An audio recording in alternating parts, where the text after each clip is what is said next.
आज हम आपकी उस कसौटी पर उतरेंगे, कोई भी दरबार वाला नहीं उतरा होगा। आज के बाद अब अंधविश्वासी कहना बंद कर देना, वरना नंगा कर दिया जाएगा कि हमने संतों की चरणों की तपस्या सीखी और सन्यासी बाबा की कृपा को पाया।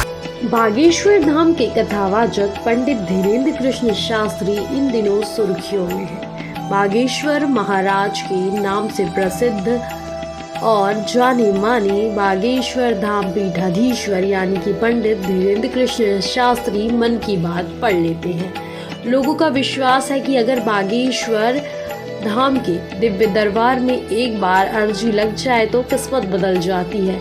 महाराज लोगों की समस्या बिना बताए ही पढ़ लेते हैं और फिर उनके मन की बात को बताते हुए कागज पर समस्या या समाधान बताते हुए लिखते हैं कि जल्द ही आपकी प्रॉब्लम सॉल्व हो जाएगी। मध्य प्रदेश के छतरपुर जिले के ग्राम गड़ा में स्थित स्थान बागेश्वर धाम सरकार देश भर में प्रसिद्ध हो चुके हैं। बागेश्वर धाम के दरबार में बड़ी संख्या में लोग पहुंचते हैं और अपनी अर्जी लगाते हैं, लेकिन बड़ा सवाल है कि आखिर बाबा लोगों के मन की बात कैसे जान लेते हैं।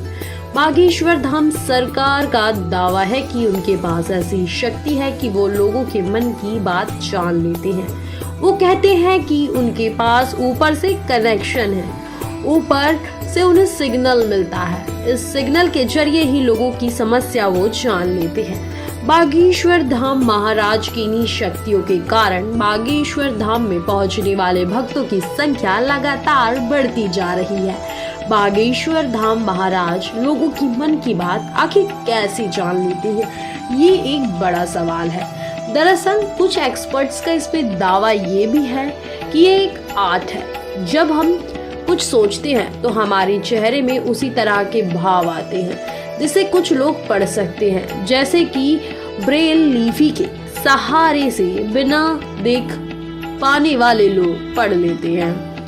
ठीक उसी तरह मेंटलिस्ट होते हैं जो लोगों के चेहरों के भाव पढ़ लेते हैं। देश दुनिया में कई ऐसे मेंटलिस्ट हैं जो इस तरह से भाव पढ़ लेते हैं। हाव भाव और शारीरिक चेष्टाओं के अलावा सामने वाले व्यक्ति का व्यवहार कैसा है, इसके साथ ही उसके बात करने का तरीका क्या है, यह उसके चेहरे पर साफ नजर आता है। अगर किसी के पास मेंटलिस्ट का आर्ट आता है तो वो इस तरह के तरीके अपना के दूसरों के मन की बात समझ सकता है। इसके साथ ही कुछ लोगों के पास सम्मोहन आर्ट भी होता है जो लोगों के मन की बात पढ़ लेते हैं। बागेश्वर धाम सरकार अक्सर हिंदुओं को जगाने वाली बातें करती है। बड़े बड़े मुद्दों पर भी वे अपने बयान देते हैं। बागेश्वर धाम सरकार या महाराज कहते हैं कि मैं अपने परिवार के लिए नहीं, लोगों को जगाने का काम करता हूँ। उन्होंने कहा कि मैं धर्मांतरण के खिलाफ लोगों को जगाने के लिए काम कर रहा हूँ और